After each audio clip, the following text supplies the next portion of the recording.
7月14号，中共第3号人物、全国人大委员长赵乐际的3名旧部在同一天被处理，一人被查，一人被开除党籍移送司法，另一人被判死缓终身监禁。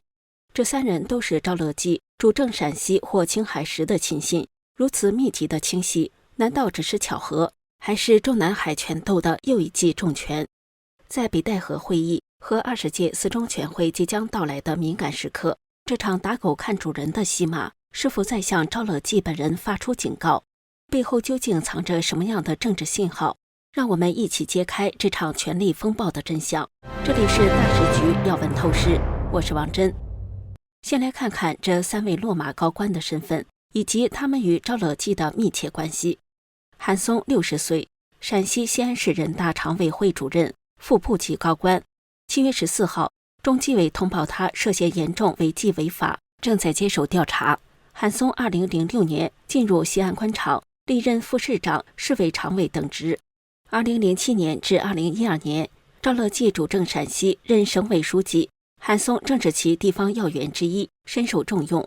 赵离任后，韩松继续高升。2022年成为西安市人大常委主任，直至被查。然而陕西官场近年腐败频繁，18大以来，西安4大班子已有14人被查。韩松是2023年以来第4名落马的副部级官员。这次突如其来的调查让人不禁怀疑，韩松的倒台远不是这场风暴的终点。张天峰1963年生，曾任中共国家烟草专卖局副局长。2025年1月17号，他因涉嫌违纪违法被查，成为今年首位落马的中管干部。7月14号，中纪委宣布将他开除党籍，移送司法。张天峰仕途长期在陕西烟草系统，在赵乐际主政陕西期间，张天峰2028年5月任陕西省烟草专卖局党组成员、副总经理。2009年11月任陕西省烟草专卖局党组书记、局长、总经理。赵乐际大力推动当地烟草产业，张天峰作为其经济干部深受倚重。2012年，赵乐际升任中组部部长后，张天峰于2017年被调往北京，任中共国家烟草专卖局人事司司长。2020年升任国家烟草局副局长。巧合的是，张天峰被查前一天，其上司国家烟草局原局长林成兴刚受审认罪，而林成兴也与赵乐际有仕途交集。这一切难道只是巧合？骆玉林1958年生，青海官场老将，曾任青海副省长、国务院国资委监事会主席。赵乐际1999年至2007年主政青海期间，骆玉林历任省国资局局长、经贸委主任等要职。2004年被赵提拔为副省长，堪称其心腹。赵乐际离开青海后，骆玉林继续高升。2015年调京任监事会主席。2023年5月，他被查，11月被开除党籍。7月14号一审宣判，受贿2.2亿余元，判死刑，期满减为无期徒刑，终身监禁，不得假释。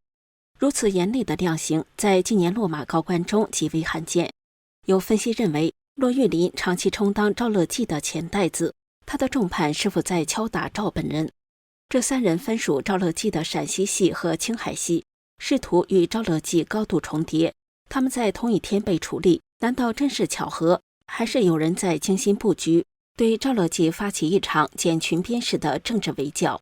打狗看主人，清洗旧部是敲打赵乐际的信号。在中共官场有句话叫打狗看主人，惩治下属往往是为了警告背后的大佬。此次赵乐际3名亲信同日落马，被外界解读为典型的剪裙边策略，不直接动赵本人，而是先清除其周边人马，削弱其影响力，施压政治压力。剪裙边是中共权斗的惯用手法，就像当年习近平反腐，先拿下周永康的亲信，逐步孤立这位大老虎。如今赵乐际的旧部接连倒台，是否意味着他正在被架空？有评论指出，这种密集清洗不仅削弱赵的实力，还可能在为更大的政治动作铺路。赵乐际作为政治局常委，表面风光无限，但背后是否已危机四伏？赵乐际现年68岁，中共政治局常委，第3号人物，表面上是仅次于习近平和李强的党国巨头。然而近年来他的处境似乎并不稳固。今年3月两会期间，他意外缺席全国人大闭幕式，官方称其因呼吸道感染请假。这是近20年来首次有如此高级别领导人缺席如此重要场合，这理由听起来牵强，引发外界猜测：赵乐际真的是生病，还是政治上出了问题？美国学者宋文迪直言，这绝不寻常。更引人注目的是，自从习近平亲信李希接任中纪委书记后，中纪委掀起刀刃向内清洗，矛头直指赵乐际的旧部，例如宁夏纪委副书记殷学儒、中纪委调研员崔玉南等人，均在赵乐际任内获提拔，如今却接连被查。有分析认为，李希手握尚方宝剑，正在替习近平清除赵的影响力。这不禁让人联想到王岐山的遭遇，他卸任中纪委后，其亲信董洪也被查。如今赵乐际是否正在重蹈覆辙？赵乐际似乎也意识到危机，他近期频频调研，强调依法履职，并在党媒高调表忠习近平。然而这些举动能否保住他？陕西秦岭违建案、青海木里矿区非法采煤案等旧案频频被翻出，这些都与赵乐际入征时期有关。甚至他的弟弟赵乐勤也因桂林官场腐败问题被传出事。种种迹象显示，赵乐际正被一张无形的大网包围。眼下正值7月中旬，北戴河会议即将召开。这场中共高层的秘密聚会，历来是人事与政治风向的晴雨表。今年的会议格外敏感，经济下行、外交挑战、内部派系暗斗，都让气氛紧张。而赵乐际的命运是否会在这场会议中显露端倪？更关键的是，即将到来的20届四中全会，这场会议原定2024年秋召开，却至今难产。有传因习近平健康问题和高层内斗而推迟。外界预测，四中全会可能涉及重大人事调整，包括常委班子的变动。赵乐际是否会因旧部落马巢而被问责？轻则自我批评，重则引咎辞职，甚至不排除更戏剧性的结局。虽然常委中途下台极为罕见，但历史上周永康、孙政才的先例让人完全无法否定这种可能。